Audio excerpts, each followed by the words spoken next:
Through nationally known guest pianists, the annual Bunny Just Piano Festival is a 4-day, Thursday through Sunday musical reminder of the nearly 100 years of varied piano performances Bunny Just contributed to Mankato and the surrounding areas.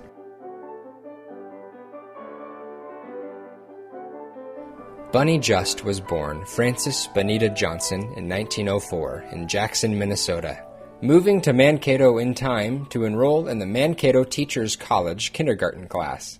Her piano-playing skills were very evident, and were consistently improving and being heard by her classmates and the public through her graduation from Mankato High School in 1922. Reports show that she played piano accompaniment at her Uncle Sandon's silent movie theater by age 12, and of course was a huge musical hit with her high school classmates, not to mention the remaining public for over the next 90 years. Bunny's piano history includes offers from New York City to play for musicals during the Roaring Twenties that she ended up turning down, pledging Mankato and southern Minnesota as the locale that she wanted to, and did, stick with.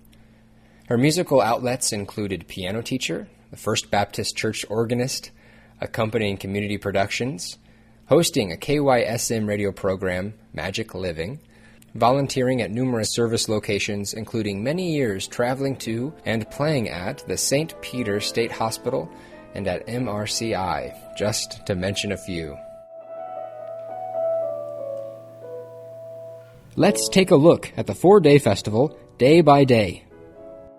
With Minnesota State University as the site, Day 1 hears an evening piano performance by a nationally known artist. Dr. Douglas Ashcroft has performed to acclaim in recitals and concerts throughout the United States and in Europe. Ashcroft is an active chamber musician and has performed in recitals at Carnegie Hall, Alice Trulley Hall, and at Oxford University. Dr. Viscoli has performed extensively as a soloist and chamber musician in the United States, Canada, Europe, Central America, and Asia. He is currently a professor of piano and distinguished faculty scholar at Minnesota State University, Mankato. What does music mean as a part of my life? It basically is my life. It's what I, live and breathe to do. I enjoy my work. I enjoy playing. I enjoy teaching. And I can't think of anything that makes me happier. So I don't feel like I'm coming to work when I come to work. I'm just really doing what I love to do, and I feel very lucky to have that kind of job and to have that kind of profession that makes me happy. I spend a lot of time in my job actually not making music because I'm working at a school, but to me the music is always the center and the place that reminds me of happiness, and the place where great things can happen with students, and it's possibly the thing that makes me happiest is just playing the piano and working. I know it's kind of lonely. You're in a practice room by yourself all the time, but that's okay. We're lucky as pianists because we have probably more great music that's ours than maybe any other instrument, and we can start playing now and never ever stop and never repeat a piece, and it's like an endless toy shop of things to explore.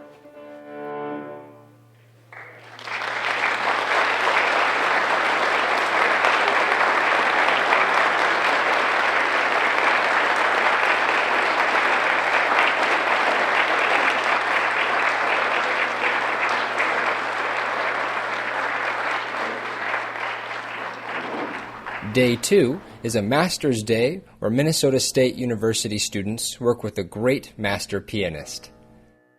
I've actually taken part in Bunny Just for, I believe, 5 years now, so each year has been different, and I remember a few years ago the clinician focused on bringing out the melody, so she taught us how to play just the melody separately and then kind of ghost the other notes with your fingers.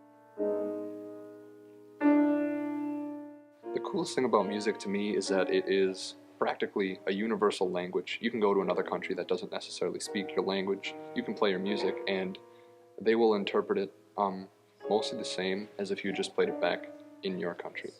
You need to use every color in your crayon box. right? So use the soft pedal. I think, you might even want to think of it here, but one thing you need to do... Music means a lot to me. I love music. It's something you can pour your expressions and feelings into, and without music, life would be boring. So I love music.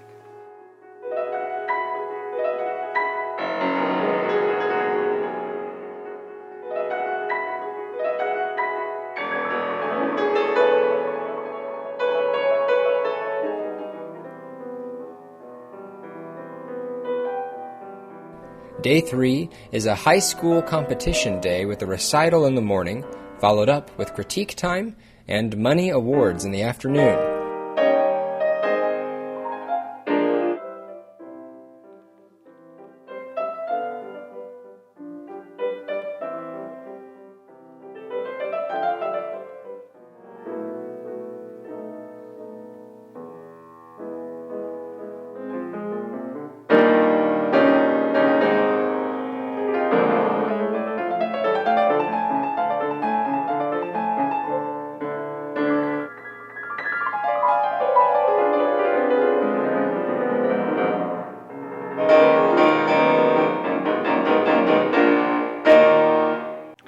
I was really impressed by the musicianship level of the participants in the festival today.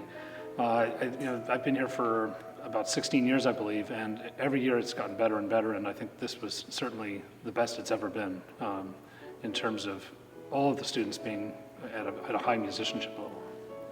I was really impressed with the students today in the festival, not only in the way that they played when they did their performance this morning, but once I got to work with them this afternoon, I was really pleased that not only were they well prepared, but they could incorporate whatever changes I asked them to do and really grow right there on the stage in their performance. It was impressive. When I'm trying to teach a student that I've just met for the first time, and in a master class situation like this, I try to find something that I can sort of fix immediately, that is something that is doable in a short amount of time. And not knowing the personality of the student, that makes it a little bit trickier, but I try to find things that you can sort of work on and that they can be successful at immediately. And I also try to find something that will make them feel like they've accomplished something in those few minutes.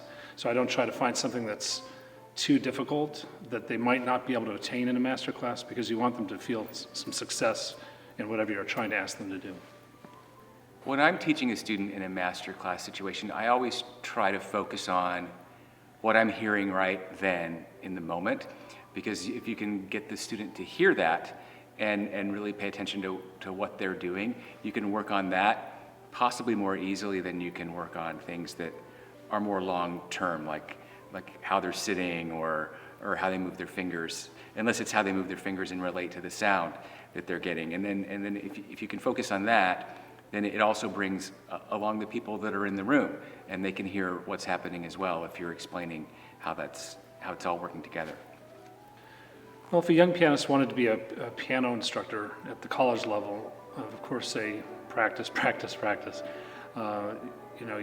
The competition is fierce, but if someone loves it and they're passionate about it, they can pursue this and they can make it happen. Of course, they would need to keep continuing their studies past high school, and of course they'd go to college, and then if they wanted to be a full-time professor, they'd probably need to get a master's and a doctorate. But it's just a question of putting in all the hours and putting in the time and following their passion. Yes, you have to practice like a crazy person, because music is, no matter what the instrument, it's not just piano, you really have to work at it a long time, and it's not going to come in a day or a week or a month.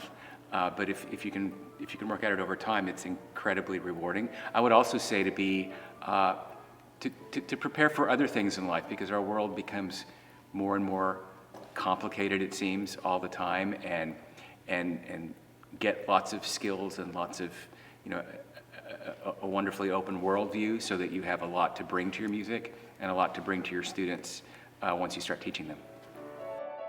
Day 4 is a wrap-up evening concert by another nationally known performer. John Cleary is a Grammy-winning pianist who was born in England and arrived in New Orleans at the age of 17. He is acknowledged as a leading practitioner of New Orleans-style piano. Well, I think a lot of people are kind of puzzled as to what New Orleans music is. They hear, a Galactic record, and they hear a Jelly Roll Morton record, and then they hear a Fats Domino record, and a Louis Armstrong record, or Mardi Gras Indians, or Professor Longhair, and they say, well, it all sounds different to me. What's the connection? And I think that people, unless you point it out to them, won't understand that. So sometimes on gigs we have a listening audience. I like to give people a bit of background so that they can join the dots, because there's a lot of interesting history behind this music. Music is substantial because it comes out of a culture. We live in an age of very superficial pop music, but this stuff has been around for 100 years, some of it. It's not going anywhere.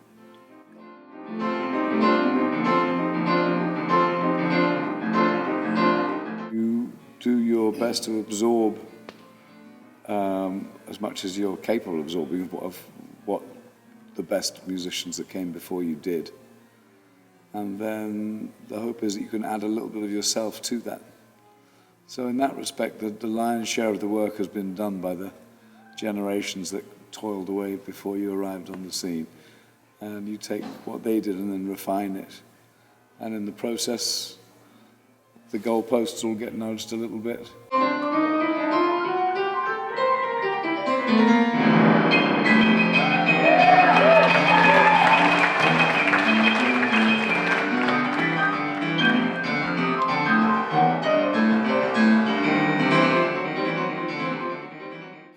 And perhaps somebody coming down later on will listen to what you did and incorporate that.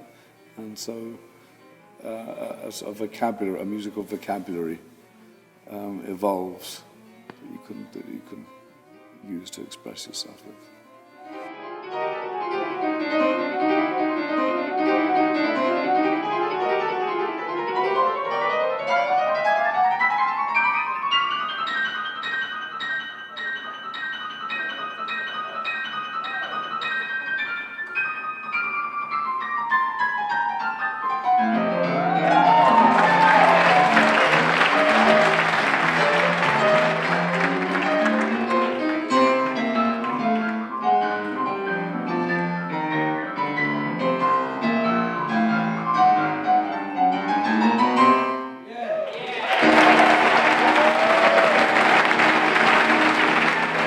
The Bunny Just Piano Festival is an asset to southern Minnesota.